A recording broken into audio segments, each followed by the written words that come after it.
तो नमस्कार साथियों, मैं हूं संतोष वर्मा। स्वागत है आप सभी का दीप्ति सिंह एकेडमी इंदौर के ऑनलाइन प्लेटफॉर्म पर। आज की जानकारी आप लोगों के लिए यह है कि अभी हाल ही में महाराष्ट्र के जलगांव में ट्रेन एक्सीडेंट के अंतर्गत 11 लोगों की डेथ हो चुकी है और 40 लोग घायल हो चुके हैं। सर, ट्रेन एक्सीडेंट मतलब कि दो ट्रेनें आपस में भिड़ी है क्या? नहीं, बल्कि एक्चुअली यहां पर अगर देखा जाएगा तो लखनऊ मुंबई पुष्पक एक्सप्रेस जो कि लखनऊ से मुंबई जा रही थी और एक ट्रेन जो कि खास करके अगर देखा जाए तो एक ट्रेन जो कि कर्नाटक एक्सप्रेस के नाम से यशवंतपुर से हजरत निजामुद्दीन की ओर आ रही थी।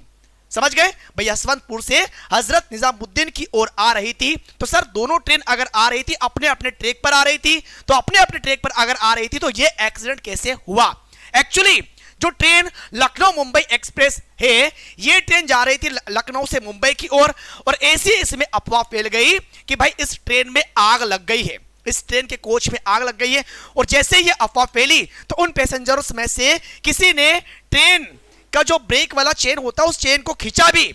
ट्रेन के व्हील्स भाई एक रगड़ खाते हुए आगे की ओर ट्रेन जा रही है, लेकिन फिर भी ट्रेन नहीं रुके। इंस्टेंटली अचानक ट्रेन रुकती भी नहीं है। तो ऐसे में उस कोच में जो भी खास करके यात्री थे, उन यात्रियों ने घबराते हुए उस ट्रेन से छलांग लगाना स्टार्ट कर दी। अब छलांग लगाई, उधर से एक ट्रेन आ रही थी और उस ट्रेन की चपेट में 11 पैसेंजर आ गए। 11 पैसेंजर की मौत हो गई और 40 पैसेंजर यहां पर घायल हो गए। तो इस बात को लेकर के भाई देखो, एक बात कंफर्म है कि डेथ हुई है, हादसा हुआ है और काफी भयानक हादसा होता है इस प्रकार से ट्रेन की चपेट में आना। लेकिन इस बात का दुख भी जताया महाराष्ट्र के मुख्यमंत्री फडणवीस ने, इस बात को लेकर दुख जताया। वहां के कलेक्टर ने यह भी कहा कि बचाव दल अभी भी वहां पर कार्य कर रहा है। ग्रामीणों ने उन पैसेंजर्स की मदद की, उन्हें हॉस्पिटल तक ले जाने में मदद किया। इसके अलावा कई प्रकार से जिन स्टेट्स में जानकारी इंस्टेंटली पहुंची है, वहां के सरकारों ने, वहां के प्रशासन ने दुख जताया और तमाम प्रकार से महाराष्ट्र की सरकार ने इस बात को लेकर यह भी कहा कि जो भी आर्थिक सहायता दी जाएगी उसमें सरकार बिल्कुल उन पैसेंजर्स के साथ में है जिनकी जनहानि हुई है, उन परिवारों के साथ में है जिनके घरों में इस प्रकार से दुख चला गया है।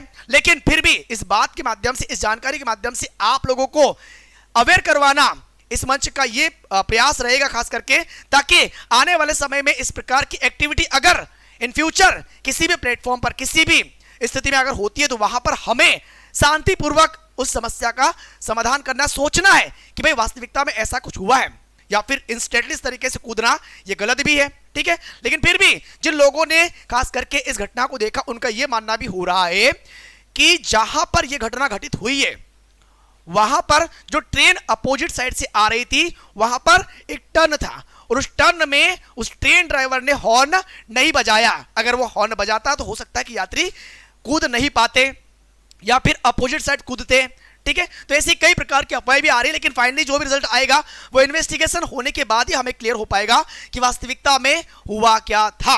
बाकी जो भी अपडेट आएगा उसी प्रकार से आप लोगों तक पहुंचा दिया जाएगा। तो अभी के लिए इस वीडियो में इतना ही, तो आगे मिलेंगे एक नई जानकारी के साथ में। सो अभी के लिए बहुत बहुत धन्यवाद। Thank you. जय हिंद, जय भारत।